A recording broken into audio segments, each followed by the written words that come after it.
Patty, I have a question for you.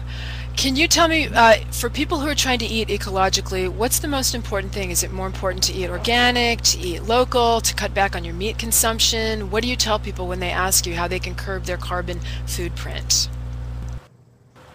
Yeah, I mean it depends on a lot of factors, and that's not the answer people want to hear. They hear when you look for this magic label and it'll all be okay, and we don't have that magic label yet. Organic is important. Organic tells you very specific things. It tells you how that food was raised. It doesn't tell you where. It doesn't tell you how far it was shipped. So you have to look at that too. So it's a combination, and then there's thinking about the form you're buying things in. Do I need, that much meat in every meal? Do I need to buy that lettuce already shredded up in a bag, or could I do that myself? Is that, less processing and less packaging? So a lot of it is just taking a step back and really reevaluating, how much effort went into giving me the food in this form, and can I do it a different way? Is there a different way to get it? Is there, could I grow this here where I live right now? If you're eating asparagus in New Hampshire in February, probably not a low impact choice, right? A lot of it is just taking a step back, and a lot of it is thinking about it before you get to the store, because grocery stores are uniquely ill-suited for making logical decisions, because you're being bombarded with information about buy. And so we tell people to do a lot of their shopping mentally before they go, and to avoid the aisles where they're just trying to get you to buy stuff that you just don't need to buy. Patty, thanks. That's a great response, and I'm really happy that you brought up asparagus, because asparagus is a great example of really a vegetable that you want to think twice about buying out of season, and I'll tell you why. American asparagus farmers have been struggling for years because, thanks to the war on drugs, we've got American taxpayer dollars subsidizing South American asparagus farmers and undercutting our own farmers. I know this sounds kind of bizarre, but this is the fact. In order to encourage farmers in South America to stop growing cocaine and grow asparagus instead, we've actually been subsidizing that, and our own farmers haven't been able to compete with it. So when you see out of season asparagus, I would really encourage you. This is one example of something you might want to think twice about supporting, because the American asparagus farmers are hurting and they really need to be supported. And actually, Bird's Eye, I give them credit. They're one of the few frozen food companies in this country. They're still buying American asparagus. So if you desperately have to have asparagus in the off season, buy frozen Bird's Eye. I know that sounds kind of odd, but actually you're supporting.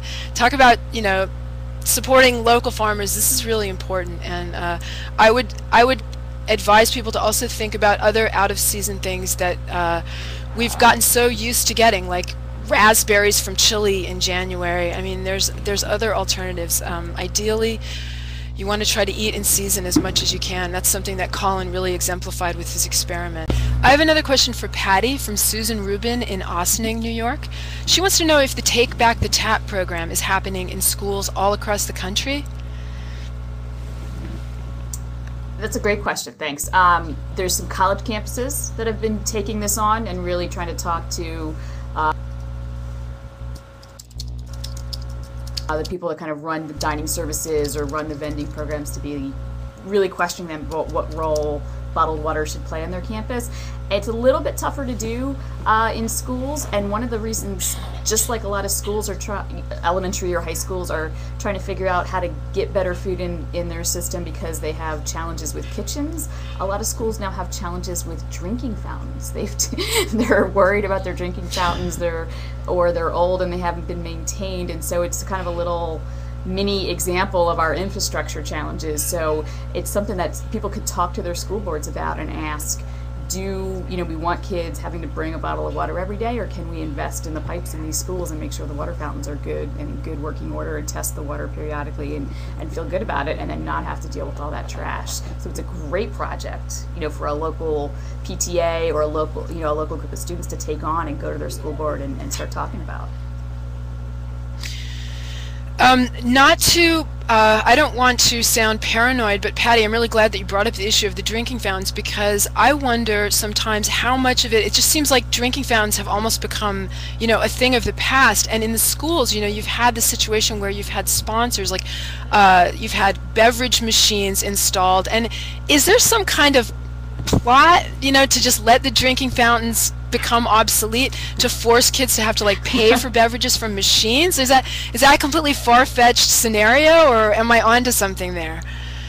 No, I mean, the best analogy we keep coming up with is try to find a payphone at this point in any city in America, because we're all supposed to have cell phones, right? So I think there might be something to it. We've not been able to figure it out, but it's one of these kind of things where a collective problem, a public good, we need to keep it in working order so we don't all have to solve the problem ourselves by buying something expensive. And in the case of bottled water, we're not really solving the problem. They're just marketing to us that we should each solve it ourselves and each become our own private water supplier, when it's smarter and more efficient to clean up the pipes and provide good water to everybody collectively is a much smarter way to do it. So we kind of have to just snap out of the marketing haze a little bit and get back to basic supply issues of providing people with clean water.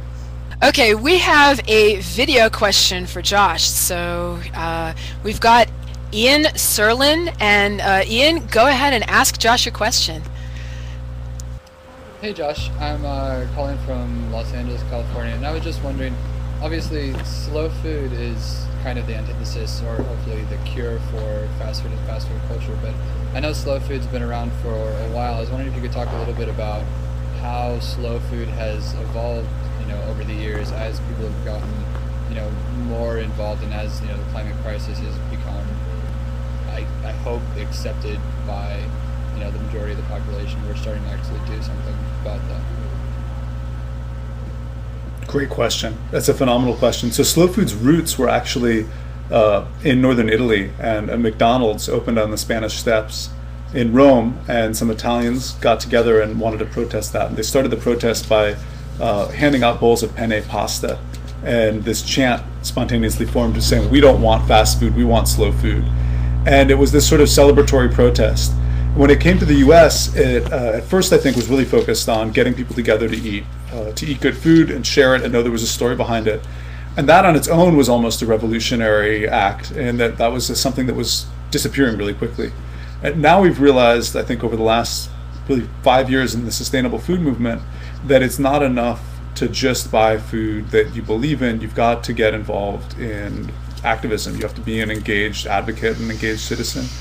And that's because every single crisis we're facing, whether it's like the climate crisis, like you mentioned, or the economic crisis, particularly the healthcare crisis, all of these crises, which have to become national priorities, you can't address them without addressing the food we eat and the way that food's produced. And so the slow food movement, slow food the organization, but also the movement for good food nationally, is getting more and more engaged and actually pushing to address big structural changes. That's a really radical shift. It's extraordinarily important. There's also a shift towards work that is relevant to the people who are hurt most by our food system. So poor people and people of color are disproportionately hurt by the way food and farming work in this country. And historically, the answer to, well, what do you tell someone who can't afford to shop at a farmer's market? The answer was, well, they should get their values straight. They should realize that they should go and buy something that's better for the environment and better for themselves, give a fair price to a farmer. I think that answer isn't adequate anymore, and now the sustainable food movement, the good food movement, is changing its answer, I think, to say, hey, real food, food that's good for people, that's good for the environment, food that's good for the people who grow it, good for the people who eat it, that's not a privilege, that's a right. So that means we have to get engaged in some social justice work as well, and I think that's the most important work we could be doing.